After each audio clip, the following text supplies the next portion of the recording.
ফুটন্ত চায়ের মধ্যে এক বাটি ভাত দিন, আর দেখুন কি হয়। যা ঘটবে দেখলে অবাক হয়ে যাবেন। এমন জিনিস তৈরি হবে যে জিনিস থেকে প্রত্যেকটা মানুষই অনেক বেশি উপকার পাবেন। অল্প বয়স থেকে বৃদ্ধ বয়স পর্যন্ত সবাই এটি থেকে উপকার পাবেন।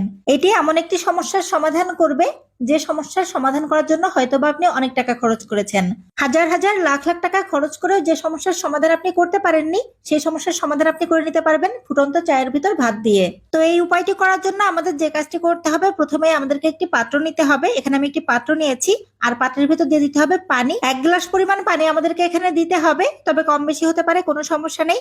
এখন এই পানির সাথে আমাদেরকে অ্যাড করে দিতে হবে চা পাতা। মোটামুটি 2 চামচের মতো চা পাতা আমরা এখানে দিয়ে দিব।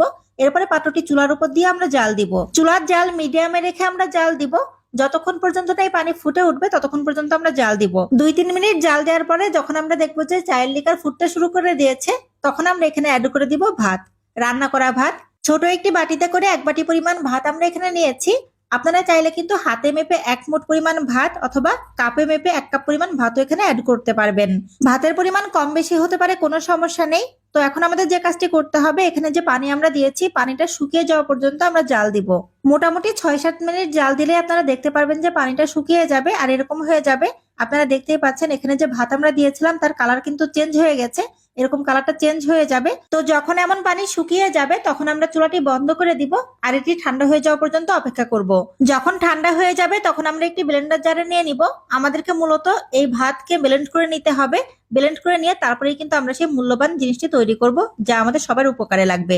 তো দেখুন আমি ব্লেন্ড করে নিয়েছি। ব্লেন্ড করে নেওয়ার পরে ভাত এবং চায়ের যে পেস্ট আমরা পেলাম তা কিন্তু আমরা একটি বাটিতে নিয়ে নিব। আমরা যে জিনিসটি তৈরি করব এই জিনিসটিকে অনেক বেশি পাওয়ারফুল এবং কার্যকরী করে তোলার জন্য এখানে আমাদেরকে দুটি জিনিস অ্যাড করতে হবে। প্রথমে আমাদেরকে যে জিনিসটা অ্যাড করতে হবে তা হচ্ছে অ্যালোভেরা জেল। মার্কেট থেকে কেনা অ্যালোভেরা জেল আমি এখানে ব্যবহার করছি। আপনারা চাইলে গাছের অ্যালোভেরা থেকে জেল বের করেও এখানে ব্যবহার করতে পারবেন। নেক্সট আমাদের এখানে যে উপাদানটি অ্যাড করতে হবে সেই উপাদানটি হচ্ছে ভিটামিন ই ক্যাপসুল। এখানে আমি একটি ভিটামিন ই ক্যাপসুল নিয়েছি। ভিটামিন ই ক্যাপসুলের ভিতরে যে লিকুইড উপাদান আছে সেই উপাদানে কিন্তু আমাদেরকে এখানে অ্যাড করে দিতে হবে। আমি যে জিনিসটি তৈরি করছি এটা কিন্তু সবার জন্য অনেক বেশি উপকারী। আপনারা যারা ভিডিওটি দেখছেন তারা জিনিসটি একবার তৈরি করে ব্যবহার করে দেখবেন, অনেক বেশি উপকার পাবেন। তো অ্যালোভেরা জেল আর ভিটামিন ই ক্যাপসুল দেওয়ার পরে আমরা এই উপাদানগুলো সব একসাথে খুব ভালো করে মিশিয়ে নিব। একটু সময় নিয়ে মেশাতে হবে যেন প্রত্যেকটা উপাদানের সাথে ভালো করে মিশে যায়। সব উপাদান খুব ভালো করে মিশিয়ে নেওয়ার পরে যে রেমেডি তৈরি হবে সেটাই কিন্তু আমাদের ব্যবহার করতে হবে। এটি মূলত একটি হেয়ার মাস্ক বা হেয়ার প্যাক, যে হেয়ার প্যাকটি আমরা আমাদের চুলে ব্যবহার করব।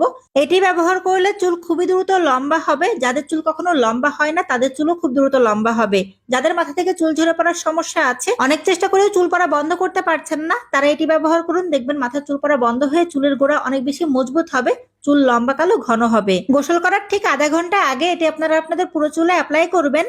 আধা ঘন্টা পরে যখন গোসল করবেন তখন অবশ্যই চুলে শ্যাম্পু করে চুলগুলোকে ভালো করে ধুয়ে নেবেন।